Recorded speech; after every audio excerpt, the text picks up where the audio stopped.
Now, please welcome to the stage LGBTQ plus Victory Fund President and CEO, Mayor Annise Parker. Let's go, girls. Come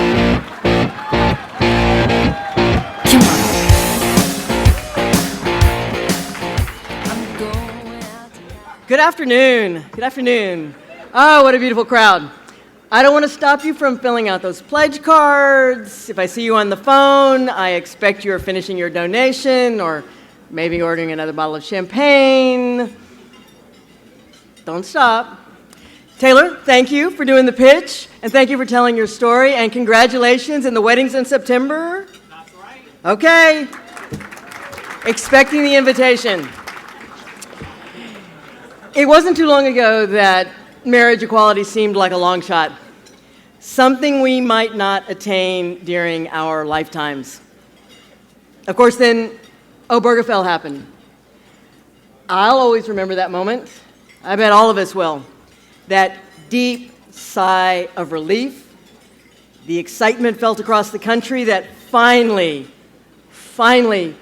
we could marry the person we love. I got to marry my wife, Kathy. We're celebrating 32 years this year. It mattered. It mattered very much.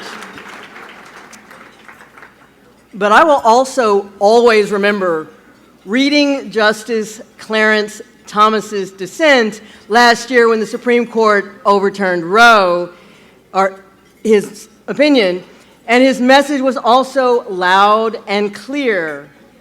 And what was that? We're coming for LGBTQ plus equality next. Luckily for us, we had a certain senator from Wisconsin in our corner. I don't know, we're going to talk about her a lot today. We really love that certain senator. For more than 30 years, Senator Baldwin has been an LGBTQ plus trailblazer. I actually met her in the early 80s, so it's been a long time, Tammy. But in 1985, she served on the Madison Common Council. In 1986, she was elected to the Dane County Board of Supervisors. In 1992, she ran for Wisconsin Assembly. And you know, she fought like hell and won, becoming one of just 6 out LGBTQ plus candidates to win that year. And the first out LGBTQ person ever elected to the Wisconsin legislature. You know, in 1998, she made history again when she ran for the U.S. House of Representatives. Again, she campaigned hard, knocked on hundreds of doors, and won. Not only was she the first woman ever elected to Congress from Wisconsin, she was also the first out LGBTQ non-incumbent elected to Congress from anywhere in the U.S. Then in 2012, she ran for the U.S. Senate, the highest legislative body in the nation. And for those of us who remember and wrote checks, it was one hell of a fight too.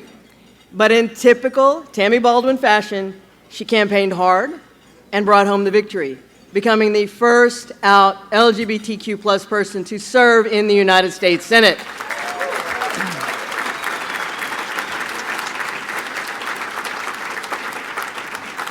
Victory's a people organization. We're not a policy organization. We don't lobby. We know that when we get the right people into office, they will make the best decisions for all of us. From expanding healthcare access to passing landmark LGBTQ plus legislation, Senator Baldwin has done just that, and she has always done that, delivering Wisconsinites results and results for all Americans. Her success is a testament to the respect and trust she has earned from colleagues on both sides of the aisle. Now, my favorite story about the whole Respect for Marriage Act is about her encounter with Marco Rubio. Some of you may have read about that or heard about it, when she was whipping votes for the Respect for Marriage Act. While waiting for that private Senate elevator, Rubio told a reporter that the marriage equality bill was, I quote, a stupid waste of time. And then little Marco, Senator Rubio, spun around and jumped into the elevator, and there was Tammy Baldwin, and she'd been standing there behind him the whole time, and the doors closed. And they rode up that elevator together. Tammy always says, when you're not in the room, the conversation is about you. When you are in the room, the conversation is with you. It matters what is said in the legislative chamber, but it also matters what's said in the cloakroom or the private Senate elevator. And wouldn't you have loved to have been a fly on the wall there? Those behind-the-scenes conversations are why marriage equality is now codified into federal law. Senator Baldwin had those conversations over and over and over again. She didn't just get 1 or 2 Republicans on board, the bare minimum. She got 12. That is true leadership. And now as anti-choice and anti-LGBTQ legislation is moving through Congress, we're confident she will have our backs once again, as she always has, that she will be a firewall against hate. It's always been easy to support Senator Baldwin. I'm proud that in every race since our founding, we weren't there quite at the beginning of her political career, but we got there as quickly as we could. Victory has been right there with her, fighting beside her in 1992, in 1998, in 2012, and in 2018.